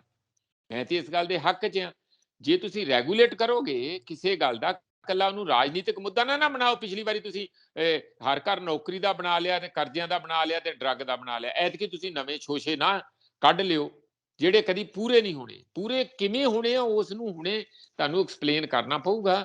ਔਰ ਉਹਦਾ ਮੈਨੂੰ ਇਹੋ ਹੀ ਤਰੀਕਾ ਲੱਗਦਾ ਕਿ ਜਿੱਥੇ ਵੀ ਇੰਡਸਟਰੀ 'ਚ ਆ, ਤੁਸੀਂ ਆਪਣੇ ਦੇਸ਼ ਦੇ ਅੰਦਰ ਇੰਪਲਾਇਮੈਂਟ ਲੀਗਲੀ ਵੈਸੇ ਕਿਸੇ ਨੂੰ ਰੋਕ ਨਹੀਂ ਸਕਦੇ ਕਿ ਕੋਈ ਕਿੱਥੋਂ ਕੌਣ ਆਉਂਦਾ। ਸਸਤੀ ਇੰਪਲਾਇਮੈਂਟ ਕੋਈ ਵੀ, ਜਿੱਥੇ ਅਸੀਂ ਵੀ ਜਾ ਕੇ ਪ੍ਰਾਈਵੇਟ ਦੀ ਮੈਂ ਗੱਲ ਕਰ ਰਿਹਾ, ਪਬਲਿਕ ਦੀ ਨਹੀਂ। ਪਬਲਿਕ ਦੀ ਤੇ ਡੋਮੀਸਾਈਲ ਮੰਗਦੇ ਆ, ਹੋਰ ਮੰਗਦੇ, ਉੱਥੇ ਤੇ ਤੁਸੀਂ ਰੋਕ ਲਾ ਸਕਦੇ ਆ। ਇਸ ਲਈ ਉਹ ਤੇ ਇੱਕ ਆਪਣੇ ਆਪ 'ਚ ਹੈਗੀ ਹੈ। ਪਰ ਜੇ ਇਹ ਸਾਰੇ ਹੀ ਸੂਬੇ ਜੋ ਕਦੀ Maharashtra sons of the soil ਕਰਦੇ ਸੀਗੇ, ਉਹਨਾਂ ਨੂੰ ਕਿੰਨੀ ਵਾਰੀ ਬਿਹਾਰ ਦੇ ਲੇਬਰਰ ਨੂੰ ਉੱਥੇ ਭਜਾਇਆ ਗਿਆ, ਮਾਰਿਆ ਗਿਆ, ਝੁੱਗੀਆਂ ਸਾੜੀਆਂ ਗਈਆਂ। ਕਿੰਨੀ ਵਾਰੀ ਯੂਪੀ ਦੇ ਲੇਬਰਰ ਨੂੰ ਉੱਥੋਂ ਭਜਾਇਆ ਗਿਆ, ਫਿਰ ਉਹਦਾ ਬੈਕਲੈਸ਼ ਲਾਲੂ ਯਾਦਵ ਹੁਣੀ ਕਰਦੇ ਰਹੇ ਕਿ ਫਿਰ ਸਾਡੇ ਵੀ ਦੇਖਾਂਗੇ, ਅਸੀਂ ਵੀ ਦੇਖਾਂਗੇ। ਇਹ ਦਿੱਕਤਾਂ ਤੇ ਬਹੁਤ ਜ਼ਿਆਦਾ। ਇਹਦਾ ਕਾਰਨ ਇਹ ਹੈ ਕਿ ਸਾਡੀ ਇਕਨੋਮੀ ਦੇ ਵਿੱਚ ਬੜੀ ਖੜੋਤ ਆ ਗਈ ਹੈ। ਇਹ ਜਿਹੜਾ ਰੁਜ਼ਗਾਰ ਪੈਦਾ ਨਹੀਂ ਹੋ ਰਿਹਾ, ਔਰ ਜਿੰਨਾ ਕੁ ਹੈਗਾ ਉਸ ਨੂੰ ਆਪਣਿਆਂ ਲਈ ਪਹਿਲਾਂ ਰੱਖੀਏ, ਬਾਅਦ 'ਚ ਬਾਹਰ ਦੇਖਾਂਗੇ। ਪਰ ਸਰਕਾਰ ਨੂੰ ਉਹਦੇ ਲਈ ਵੀ ਵੱਡੀ ਜ਼ਿੰਮੇਵਾਰੀ ਲੈਣੀ ਪਊਗੀ। ਸੁਖਵਿੰਦਰ, ਬਿਲਕੁਲ ਬਿਲਕੁਲ। ਉਧਰ ਪਰਾਲੀ ਵਾਲਾ ਮਸਲਾ, ਪ੍ਰੋਫੈਸਰ ਸਾਹਿਬ, ਧੂਏ ਦਾ ਮਸਲਾ, ਸੁਪਰੀਮ ਕੋਰਟ ਨੇ ਜਿਸ ਤਰ੍ਹਾਂ ਝਾੜ-ਝੰਮ ਕੀਤੀ ਹੈ ਤਮਾਮ ਸਟੇਟਾਂ ਦੀ, ਉਹਦੇ ਵਿੱਚ ਮੈਂ ਪੜ੍ਹ ਰਿਹਾ ਸੀ ਕਿ ਕੇਜਰੀਵਾਲ ਸਾਹਿਬ ਉਹਨਾਂ ਦਾ ਇੱਕ ਟਵੀਟ, ਉਹਦੇ ਵਿੱਚ ਉਹਨਾਂ ਨੇ ਕਿਹਾ ਕਿ ਪੰਜਾਬ ਸਰਕਾਰ ਨੂੰ ਵੀ ਕਿਹਾ ਗਿਆ ਕਿ ਤੁਸੀਂ ਪਰਾਲੀ ਵਾਲੇ ਮਸਲੇ ਦੇ ਉੱਤੇ ਕਿਸਾਨਾਂ ਤੇ ਕੇਸ ਥੋਪੀ ਜਾਂਦੇ ਹੋ, ਤੇ ਤੁਸੀਂ ਹੱਲ ਕਿਉਂ ਨਹੀਂ ਕੱਢਿਆ ਪਰਾਲੀ ਦਾ? ਇਸ ਨੂੰ ਕਿੱਦਾਂ ਦੇਖੋ, ਕਿਉਂਕਿ ਪ੍ਰਦੂਸ਼ਣ ਦੇ ਹੋਰ ਵੀ ਦਿੱਤੇ ਗਏ ਉੱਥੇ। ਦੇਖੋ ਇਹ ਪਹਿਲੀ ਵਾਰੀ ਇੰਜ ਹੋਇਆ ਕਿ ਜਿਹੜੀ ਸੁਪਰੀਮ ਕੋਰਟ ਆ ਉਹ ਥੋੜੀ ਸਖਤ ਹੋਈ, ਕਿਉਂਕਿ ਰਾਜਨੀਤਿਕ ਲੋਕ ਆ ਨਾ, ਉਹ ਆਪਣੇ ਜਿਹੜੀ ਸਾਰੀ ਕਮੀ ਤੇ ਖਾਮੀਆਂ ਹੁੰਦੀਆਂ ਦੂਜਿਆਂ ਤੇ ਸੁੱਟ ਕੇ ਆਪ ਹੱਥ ਸਾਫ਼ ਜਿਹਾ ਕਰਕੇ ਰਾਤ ਨੂੰ ਸੌਂ ਜਾਂਦੇ ਆ ਪੱਖਾ ਲਾ ਕੇ। ਇਹ ਸਾਰੇ ਲੀਡਰ ਕਰਦੇ, ਸਾਡੇ ਵੀ ਕਰਦੇ ਆ। ਹੁਣ ਜਿਸ ਤਰ੍ਹਾਂ ਹੁਣ ਇਹੀ ਕਿ ਅਸੀਂ ਪ੍ਰਾਈਵੇਟ ਦੇ ਵਿੱਚ 80% ਆਪਣੇ ਲੋਕਾਂ ਨੂੰ ਨੌਕਰੀਆਂ ਦੇਵਾਂਗੇ, ਕੱਲ ਆ ਜਾਣਾ ਬਿਆਨ, ਕਿਉਂਕਿ ਕੈਬਨਿਟ ਹੈਗੀ ਆ ਉਹਦੇ ਵਿੱਚ, ਉਦੋਂ ਅਗਲੇ ਦਿਨ ਉਹ ਬਿਆਨ ਛਪ ਜਾਊਗਾ। ਪਰ ਪਰ ਸਾਨੂੰ ਤੇ ਇਸ ਗੱਲ ਦਾ ਪਤਾ ਨਾ ਵੀ ਇਹ ਲਾਗੂ ਕਰਨਾ ਕਿੰਨਾ ਔਖਾ ਹੈਗਾ। ਤੁਸੀਂ ਪ੍ਰਾਈਵੇਟ ਹਸਪਤਾਲਾਂ ਨੂੰ ਤੇ ਪ੍ਰਾਈਵੇਟ ਜਿਹੜੇ ਅਕੈਡਮਿਕ ਅਦਾਰੇ ਆ, ਜਿਹੜੇ ਪੜ੍ਹਾਈ ਵਾਲੇ, ਜਿਹੜੀ ਐਜੂਕੇਸ਼ਨ ਵਾਲੇ ਅਦਾਰੇ, ਉਹਨਾਂ ਦਾ ਤਾਂ ਕੋਈ ਤੁਸੀਂ ਹੱਲ ਕਰ ਨਹੀਂ ਸਕੇ, ਜਿਹੜੇ ਕਿ ਈਜ਼ੀਲੀ ਕੀਤਾ ਜਾ ਸਕਦਾ। ਤੁਸੀਂ ਇੰਡਸਟਰੀ ਦਾ ਕਰਨ ਚੱਲ ਪਏ ਆ, ਜਾਂ ਟ੍ਰੇਡ ਦਾ, ਜਾਂ ਹੋਰ ਸਰਵਿਸ ਸੈਕਟਰ ਦਾ, ਹੋਟਲ ਇੰਡਸਟਰੀ, ਸਾਰਿਆਂ ਦਾ ਹੋਊਗਾ ਨਾ। ਜਦੋਂ ਇੰਜ ਹੋਊ ਤੇ ਸਾਰਿਆਂ ਦਾ ਹੋਊ ਨਾ, ਇਹ ਸਭ ਤੋਂ ਵੱਡਾ ਹੋਊਗਾ। ਇਸੇ ਤਰੀਕੇ ਨਾਲ ਪ੍ਰਦੂਸ਼ਣ ਵਾਲਾ ਵੀ, ਦਿੱਲੀ ਦਾ ਪ੍ਰਦੂਸ਼ਣ ਅੱਜ ਤੱਕ ਕੇਜਰੀਵਾਲ ਦੀ ਸਰਕਾਰ ਖਾਸ ਕਰਕੇ ਉਹ ਇਹੀ ਕਹਿੰਦੇ ਰਹੇ, ਕਿਉਂਕਿ ਉਹਨਾਂ ਦਾ ਹੀ ਇਹ ਏਰੀਆ ਹੈ ਨਾ, ਕਿ ਉਹਨਾਂ ਨੇ ਹਵਾ ਸਾਫ਼, ਸਰਕਾਰ ਉਹਨਾਂ ਦੀ, ਤੇ ਹਵਾ ਸਾਫ਼ ਦੇਣ ਦੀ ਜ਼ਿੰਮੇਵਾਰੀ ਉਹਨਾਂ ਦੀ ਬਣਦੀ ਹੈ। ਤੇ ਉਹ ਬਾਰ-ਬਾਰ 3 ਸਾਲ ਹੋ ਗਏ ਉਹੀ ਕਹਿ ਰਹੇ ਸੀਗੇ ਕਿ ਦੇਖੋ ਜੀ, ਇਹ ਤੇ ਜਦੋਂ ਧਾਨ ਸਾੜਦੇ ਆ, ਕੋਇਨਸੀਡੈਂਟਲੀ ਹੁੰਦਾ ਇਹ ਹੈ ਕਿ ਜਦੋਂ ਸਾਡੀ ਉਧਰੋਂ ਠੰਡ ਪੈਣੀ ਸ਼ੁਰੂ ਹੋ ਜਾਂਦੀ ਹੈ, ਜਿਹੜੀ ਗਰਮ ਹਵਾ ਉੱਪਰ ਨੂੰ ਨਹੀਂ ਜਾਂਦੀ, ਜਿਹੜੀ ਸਾਰੀ ਪੋਲਿਊਸ਼ਨ ਸਾਰੀ ਉਹ ਥੱਲੇ ਉੱਪਰ ਨਹੀਂ ਜਾਂਦੀ। ਹਵਾ ਉੱਪਰ ਨਾ ਜਾਣ ਕਰਕੇ ਧੂਆਂ, ਮਿੱਟੀ, ਘੱਟਾ, ਸਾਰਾ ਜਿੰਨੀ ਕਿਸਮ ਦਾ ਵੀ ਹਵਾ ਦੇ ਵਿੱਚ ਪ੍ਰਦੂਸ਼ਣ ਹੈ ਉਹ ਸਾਰਾ ਥੱਲੇ ਬੈਠ ਜਾਂਦਾ, ਉੱਤੋਂ ਠੰਡ ਜੀ ਹੋ ਜਾਂਦੀ, ਉਹ ਜੰਮ ਜਾਂਦਾ, ਜਿਹਨੂੰ ਉਹ ਇੱਕ ਕਿਸਮ ਦੀ ਧੁੰਦ ਵੀ ਲੱਗਦੀ ਆ ਤੇ ਇੱਕ ਕਿਸਮ ਦੀ ਘੱਟਾ ਮਿੱਟੀ ਵੀ ਲੱਗਦੀ, ਉਹ ਹੁੰਦਾ ਰਲਿਆ ਮਿਲਿਆ। ਉਹਦੇ ਨਾਲ ਬਹੁਤ ਬੱਚਿਆਂ ਨੂੰ, ਬਹੁਤ ਲੋਕਾਂ ਨੂੰ ਉੱਥੇ ਰਹਿਣ ਦੀ ਤਕਲੀਫ ਹੋ ਰਹੀ ਹੈ। ਇਹ 3-4 ਸਾਲਾਂ ਤੋਂ ਹੋ ਰਿਹਾ। ਛਾਂਗਣ ਮਾਂਗਣ ਤੇ ਬਹੁਤ ਕੀਤਾ ਗਿਆ, ਲਓ ਜੀ 에ਅਰ ਕਲੀਨਰ। 에ਅਰ ਕਲੀਨਰ ਕਿੰਨੀ ਕੁ ਰੱਬ ਦੀ ਜਿਹੜੀ ਇੰਨੀ ਦਿੱਤੀ ਹਵਾ ਉਹ ਸਾਫ਼ ਕਰ ਦੂਗੇ? ਇਹ ਤੇ ਐਵੇਂ ਮਤਲਬ ਉਹ ਐਵੇਂ ਦੱਸਣ ਲਈ ਲੋਕਾਂ ਨੂੰ, ਦੇਖੋ ਜੀ ਅਸੀਂ ਹੁਣ ਠੀਕ ਹੋ ਗਏ ਹਾਂ। ਹੋਰ ਜੇ ਕਰਨੀ ਹੈ ਤੇ ਵੱਡੇ ਪੱਧਰ ਤੇ ਦਰਖਤ ਲਾਉਣੇ ਪੈਣਗੇ, ਵੱਡੇ ਪੱਧਰ ਤੇ ਉੱਥੇ ਦੀ ਕੰਸਟਰਕਸ਼ਨ ਨੂੰ ਬੰਦ ਕਰਨਾ ਪਊਗਾ, ਵੱਡੀਆਂ ਵੱਡੀਆਂ ਜਿਹੜੀਆਂ 25-25 ਮੰਜ਼ਿਲਾਂ ਇਮਾਰਤਾਂ ਉਹਨੂੰ ਬੰਦ ਕਰਨਾ ਪਊਗਾ। ਉਹ ਤੇ ਕਰ ਨਹੀਂ ਰਹੇ। ਹੁਣ ਕੀਤਾ, ਹੁਣ ਸਕੂਲ ਬੰਦ ਕਰਤੇ, ਦਫ਼ਤਰਾਂ 'ਚ ਜਾਣਾ ਉੱਥੇ ਕਹਿਤਾ 5-7 ਦਿਨ ਤੁਸੀਂ ਬੰਦ ਰਹੋ, 1 ਹਫ਼ਤੇ ਲਈ ਕੰਸਟਰਕਸ਼ਨ 1 ਹਫ਼ਤੇ ਲਈ ਬੰਦ ਕਰ ਦਿੱਤੀ। ਇਹਦੇ ਨਾਲ ਪ੍ਰਦੂਸ਼ਣ ਰੁਕੂਗਾ? 1 ਹਫ਼ਤੇ ਲਈ ਰੋਕਣ ਨਾਲ ਪ੍ਰਦੂਸ਼ਣ ਰੁਕ ਜੂਗਾ? ਬਿਲਕੁਲ ਨਹੀਂ ਰੁਕੂਗਾ ਕਦੀ ਜੀ। ਔਡ ਈਵਨ ਨੰਬਰ ਕਰਤੇ, ਲਓ ਜੀ, ਹੈ ਨਾ, ਜਿਹੜੇ 2 ਨੰਬਰ ਵਾਲੇ ਜਿੱਥੇ ਲਾਸਟ ਵਿੱਚ 2 ਆਉਂਦਾ, ਅੱਜ ਉਹ ਗੱਡੀਆਂ ਚੱਲਣਗੀਆਂ, ਜਾਣੀ ਅੱਧੀਆਂ ਗੱਡੀਆਂ ਚੱਲਣਗੀਆਂ, ਅੱਧੀਆਂ ਗੱਡੀਆਂ ਹੀ ਨਹੀਂ ਚੱਲਣਗੀਆਂ। ਉਹ ਲੋਕਾਂ ਨੇ ਵੀ ਮੰਨ ਕੇ ਦੇਖ ਲਿਆ। ਕੁਛ ਨਹੀਂ ਉਹਦਾ ਹੱਲ ਹੁੰਦਾ ਜਦ ਤੱਕ ਤੁਸੀਂ ਫੰਡਾਮੈਂਟਲ ਚੀਜ਼ ਹੈ ਕਿ ਇੰਨੀਆਂ ਕਾਰਾਂ, ਇੰਨੀ ਉੱਥੇ ਇਮਾਰਤਾਂ ਸਾਰੀਆਂ ਜਾ ਰਹੀਆਂ ਵੱਡੀਆਂ ਵੱਡੀਆਂ, ਸਾਰਾ ਉਹਨਾਂ ਦਾ ਸੀਮੈਂਟ ਦਾ, ਹੋਰ ਦਾ, ਕੰਸਟਰਕਸ਼ਨ ਦਾ। ਇਸੇ ਤਰੀਕੇ ਨਾਲ ਹਵਾ ਜਿਹੜੀ ਹੈ ਉਹ ਹੋਰ ਨਾ ਕਈ ਕਾਰਨਾਂ ਕਰਕੇ, ਇੰਡਸਟਰੀ ਕਰਕੇ ਬਹੁਤ ਵੱਡੀ ਉਹਦੀ ਕੰਟਰੀਬਿਊਸ਼ਨ ਹੈਗੀ। ਇੰਡਸਟਰੀ ਬਹੁਤ ਕੁਝ ਕਰ ਰਹੀ। ਇਹ ਸਾਰੇ ਨੂੰ ਜੇ ਤੁਸੀਂ ਨਹੀਂ ਰੋਕੋਗੇ ਤਾਂ ਉਹਦਾ ਇੱਕ ਟੋਟਲ ਪਾਲਿਸੀ ਵੀ ਪਹਿਲਾਂ ਤੇ ਕਿਹੜੀ ਗੱਲ ਜਿਹੜੀ ਉੱਥੇ ਸੋਮਾ ਆ, ਇਹਦਾ ਕਿੱਥੋਂ ਕਿ ਹਵਾ ਜਿਹੜੀ ਕਿਹੜੀ ਚੀਜ਼ ਕਿੰਨਾ ਉਹਨੂੰ ਕੰਟਰੀਬਿਊਟ ਕਰ ਰਹੀ, ਉਹਨੂੰ ਸੋਰਸ ਨੂੰ ਕੰਟਰੋਲ ਕਰਨਾ ਪਊਗਾ। ਹੁਣ ਇਹਨਾਂ ਦਾ ਮੂੰਹ ਬੰਦ ਹੋ ਗਿਆ ਇਸ ਕਰਕੇ ਕਿ ਜਦੋਂ ਬਾਰ-ਬਾਰ ਇਹ ਕਹਿੰਦੇ ਸੀ ਕਿ ਕਿਸਾਨਾਂ ਦੀ ਜਿਹੜੀ ਪਰਾਲੀ ਸੜਨ ਕਰਕੇ ਧੂਆਂ ਆਉਂਦਾ, ਕਿਉਂਕਿ ਇਹਨਾਂ ਦਿਨਾਂ 'ਚ ਧੂਆਂ ਜ਼ਿਆਦਾ ਸ਼ੁਰੂ ਹੁੰਦਾ ਸੀ, ਨਵੰਬਰ ਦੇ ਵਿੱਚ ਵੀ ਉਹਨਾਂ ਨੇ ਸਾਡੇ ਹਵਾ ਭੇਜਤੀ, ਪੰਜਾਬ ਨੇ ਭੇਜਤੀ, ਹਰਿਆਣੇ ਨੇ। ਐਤਕੀ ਐਉਂ ਫੜ ਲਿਆ ਜਿਸ ਤਰ੍ਹਾਂ ਚੋਰ ਨੂੰ ਰੰਗੇ ਹੱਥੀ ਫੜਿਆ ਜਾਂਦਾ।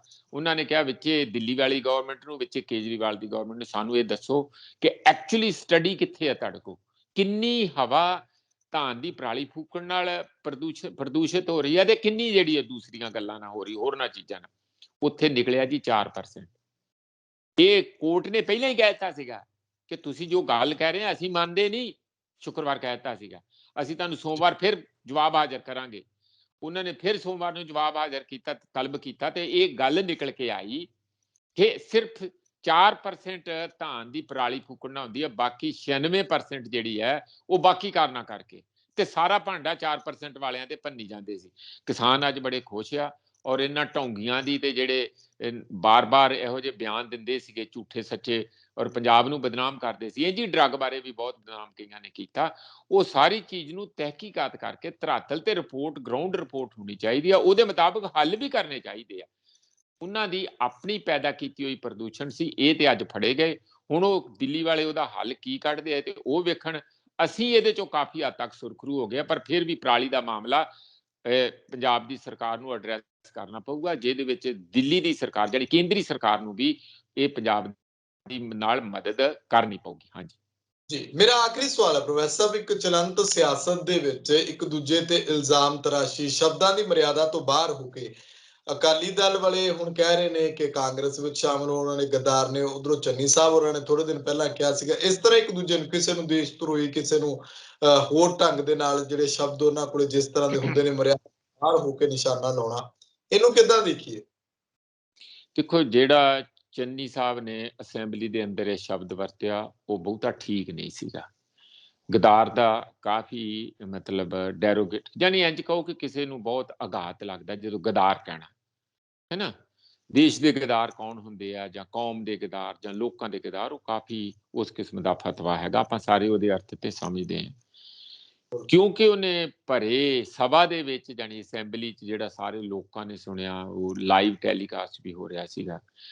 ਉਹਦਾ ਜਵਾਬ ਫਿਰ ਉਹਨਾਂ ਨੇ ਉਸੇ ਹੀ ਸ਼ਬਦਾਂ 'ਚ ਦੇ ਦਿੱਤਾ। ਮੈਨੂੰ ਇਹ ਜ਼ਿਆਦਾ ਰਾਜਨੀਤੀ ਲੱਗਦੀ ਹੈ। ਨਾ ਚੰਨੀ ਦੇ ਸ਼ਬਦ ਬਹੁਤੇ ਠੀਕ ਸੀ ਅਕਾਲੀਆਂ ਲਈ, ਨਾ ਅਕਾਲੀਆਂ ਦੇ ਹੁਣ ਇਹ ਬਹੁਤੇ ਸ਼ਬਦ ਠੀਕ ਹੈ। ਹਾਂ, ਇਹ ਜ਼ਰੂਰ ਹੈ ਕਿ ਸਰਕਾਰਾਂ ਤਾਂ, ਜਾਂ ਸਰਕਾਰਾਂ ਦਾ ਮਤਲਬ ਪਾਰਟੀਆਂ ਹੀ ਹੈ, ਦੋਵੇਂ ਪਾਰਟੀਆਂ ਨੇ ਰਾਜ ਕੀਤਾ। ਅਕਾਲੀਆਂ ਨੇ ਰਾਜ 25 ਸਾਲ ਬੀਜੇਪੀ ਨਾਲ ਮਿਲ ਕੇ ਕੀਤਾ, ਤੇ ਬੀਜੇਪੀ ਕਿਹੜੀ ਦੁੱਧ ਧੋਤੀ ਹੈ ਜਿਨ੍ਹਾਂ ਦੇ ਨਾਲ ਤੁਸੀਂ ਆਪਣੀਆਂ ਗਲਵੱਕੜੀਆਂ ਪਾਈਆਂ ਸੀ, ਬਾਰ-ਬਾਰ ਕਹਿੰਦੇ ਸੀ 9 ਮਾਸ ਦਾ ਰਿਸ਼ਤਾ।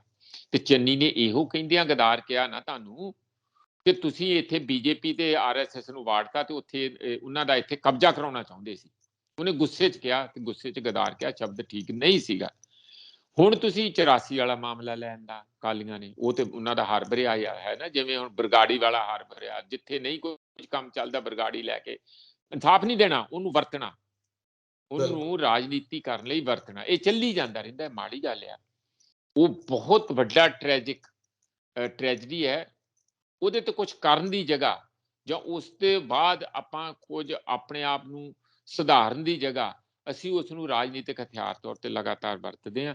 ਮੇਰਾ ਖਿਆਲ ਇਹ ਸਭ ਤੁਸੀਂ ਠੀਕ ਕਿਹਾ ਸ਼ਬਦਾਂ ਦੀ ਜਿਹੜੀ ਮਰਿਆਦਾ, ਕਿ ਕਿਸੇ ਵੀ ਪਾਰਟੀ ਨੂੰ ਕਿਸੇ ਬਾਰੇ ਵੀ ਇਹ ਤੇ ਕਹਿ ਸਕਦੇ ਕਿ ਉਹਨਾਂ ਨੇ ਕਤਲੇਆਮ ਕੀਤਾ, ਜ਼ੁਲਮ ਕੀਤਾ, ਕੌਮ ਨੂੰ ਖਤਮ ਕਰਨ ਦਾ ਕਾਂਗਰਸ ਨੇ ਕੋਸ਼ਿਸ਼ ਕੀਤੀ, ਇਹ ਤੇ ਗੱਲਾਂ ਹੈ ਹੀ ਹੈ। ਇਹ ਤੇ ਪਬਲਿਕਲੀ ਸਾਰੇ ਦੇਸ਼ ਦੇ ਅੰਦਰ ਕਿੰਨਾ ਕਤਲੇਆਮ ਹੋਇਆ ਸਾਰਿਆਂ ਨੂੰ ਪਤਾ। ਔਰ ਕੋਈ ਮਨਮੋਹਨ ਸਿੰਘ ਉਹਨਾਂ ਨੇ ਮਾਫੀ ਵੀ ਮੰਗੀ, ਪਰ ਜਿਸ ਢੰਗ ਨਾਲ ਜਿਸ ਪੱਧਰ ਤੇ ਉਹ ਸਾਰੀ ਮਾਫੀ ਮੰਗਣੀ ਚਾਹੀਦੀ ਸੀ, ਉਹ ਅਜੇ ਵੀ ਲੋਕਾਂ ਦੀ ਡਿਊ ਹੈਗੀ ਹੈ, ਬਿਲਕੁਲ ਡਿਊ ਹੈਗੀ ਹੈ। ਉਹਦੇ ਬਾਰੇ ਕਲੋਜ਼ਰ ਰਿਪੋਰਟ ਨਹੀਂ ਹੈ। ਉਹਨਾਂ ਦਾ ਲੋਕਾਂ ਦਾ ਦੁੱਖ ਉਹ ਉਸੇ ਤਰ੍ਹਾਂ ਹੀ ਹੈਗਾ। ਪਰ ਨਾਲ ਹੀ ਦੂਜੇ ਪਾਸੇ ਅਕਾਲੀਆਂ ਵੀ ਆਪਣੇ ਫਰਜ਼ ਜਿਹੜੇ ਆ ਉਹ ਉਹਨਾਂ ਤੋਂ ਬਹੁਤ ਕਤਾਈ ਕੀਤੀ ਹੈ, ਫਰਜ਼ ਭੁੱਲ ਗਏ। ਸੱਤਾ ਦੇ ਸਵਾਦ ਲੈਣ ਦੇ ਵਿੱਚ ਇੱਥੇ ਤੱਕ ਹੋ ਗਏ ਕਿ ਜਿਹੜੀ ਰਾਜਨੀਤੀ ਸੀ, ਜੋ ਲੋਕਾਂ ਦੀਆਂ ਉਮੀਦਾਂ ਸੀ, ਉਹਦੇ ਤੋਂ ਉਹਨਾਂ ਦੀ ਅਸਲੀ ਅਕਾਲੀ ਰਾਜਨੀਤੀ ਤੋਂ ਦੂਰ ਚਲੇ ਗਏ, ਜਿਹਦੇ ਕਰਕੇ ਮੈਨੂੰ ਲੱਗਦਾ ਕਿ ਹੁਣ ਇਹੋ ਜਿਹੇ ਵੱਡੇ ਵੱਡੇ ਲਫ਼ਜ਼ ਵਰਤ ਕੇ ਇੱਕ ਦੂਜੇ ਦੀ ਭੰਡੀ ਪ੍ਰਚਾਰ ਕਰਕੇ ਕਰਨ ਦੀ ਜਗ੍ਹਾ ਸਾਰਿਆਂ ਨੂੰ ਆਪਣੀਆਂ ਗਲਤੀਆਂ ਨੂੰ ਕਰੈਕਟ ਕਰਕੇ ਲੋਕਾਂ ਕੋਲ ਜਾਣਾ ਚਾਹੀਦਾ। ਇਮਤਿਹਾਨ ਆ ਗਿਆ, ਬਸ 2-3 ਮਹੀਨੇ ਹੈਗੇ, ਉੱਥੇ ਸਹੀ ਪਰਚਾ ਪਾਓ ਤਾਂ ਕਿ ਤੁਹਾਨੂੰ ਲੋਕ ਸਹੀ ਆਪਣੇ ਦਿਲ ਦੇ ਵਿੱਚ ਜਗ੍ਹਾ ਦੇਣ। ਜੇ ਤੁਸੀਂ ਇਹੋ ਜਿਹੀਆਂ ਹੀ ਗੱਲਾਂ ਇੱਕ ਦੂਜੇ ਦੇ ਨਿੰਦਣ ਕਰਕੇ, ਤੁਹਮਤਬਾਜ਼ੀ ਕਰਕੇ ਔਰ ਵੱਡੀਆਂ ਗਾਲੋਂ ਗਲੋਚ ਕਰਕੇ ਚਾਹੋਗੇ ਕਿ ਲੋਕਾਂ ਦੇ ਤੁਸੀਂ ਵਿਸ਼ਵਾਸ ਪਾਤਰ ਬਣ ਜਾਓਗੇ ਜਾਂ ਲੋਕਾਂ ਦਾ ਵਿਸ਼ਵਾਸ ਜਿੱਤ ਲਓਗੇ, ਤਾਂ ਇਹ ਤੁਸੀਂ ਬਹੁਤ ਹੀ ਗਲਤ ਸੋਚ ਰਹੇ ਹੋਗੇ। ਹਾਂਜੀ ਸੁਖਵਿੰਦਰ, ਸ਼ੁਕਰੀਆ ਪ੍ਰੋਫੈਸਰ ਸਾਹਿਬ, ਧੰਨਵਾਦ ਤੁਹਾਡਾ। ਬਹੁਤ ਧੰਨਵਾਦ ਸੁਖਵਿੰਦਰ ਤੁਹਾਡਾ, ਤੁਹਾਡੀ ਸਾਰੀ ਟੀਮ ਦਾ, ਸਾਡੇ ਸਰੋਤਿਆਂ ਦਾ ਬਹੁਤ ਸ਼ੁਕਰੀਆ। ਸੋ ਮੇਰੇ ਨਾਲ ਮੌਜੂਦ ਸਨ ਸਿਆਸੀ ਮਾਹਰ ਪ੍ਰੋਫੈਸਰ ਮਨਜੀਤ ਸਿੰਘ। ਤੈਅ ਲੋਕਾਂ ਨੇ ਕਰਨਾ ਹੈ ਕਿ 2022 ਜਾਂ ਕਿਸੇ ਵੀ ਇਲੈਕਸ਼ਨ ਦੇ ਵਿੱਚ ਉਹਨਾਂ ਦਾ ਰੁਖ ਕੀ ਹੈ, ਕੀ ਦੇਖ ਕੇ ਉਹਨਾਂ ਨੇ ਵੋਟ ਪਾਉਣੀ ਹੈ, ਉਹਨਾਂ ਦੇ ਆਪਣੇ ਹਲਕੇ ਦਾ, ਉਹਨਾਂ ਦੇ ਆਪਣੇ ਸ਼ਹਿਰ ਦਾ ਕਿਸ ਤਰ੍ਹਾਂ ਦਾ ਵਿਕਾਸ ਜਿਹੜਾ ਆ ਉਹਨਾਂ ਨੂੰ ਨਜ਼ਰ ਆਉਂਦਾ, ਕਿ ਉਹਨਾਂ ਦਾ ਉਮੀਦਵਾਰ ਕਿਹੋ ਜਿਹਾ ਹੋਣਾ ਚਾਹੀਦਾ, ਇਹ ਲੋਕਾਂ ਨੇ ਚੁਣਨਾ। ਕਿਸੇ ਵੀ ਪਾਰਟੀ ਤੋਂ ਹੋਵੇ, ਇਹ ਤੁਹਾਡੀ ਪਸੰਦ। ਆਪਣੇ ਵਿਚਾਰ ਕਮੈਂਟ ਜ਼ਰੂਰ ਕਰਿਓ। ਤਖਤ ਪੰਜਾਬ ਨੂੰ ਸਬਸਕ੍ਰਾਈਬ ਕਰੋ। ਮੈਨੂੰ ਇਜਾਜ਼ਤ ਦਿਓ, ਧੰਨਵਾਦ।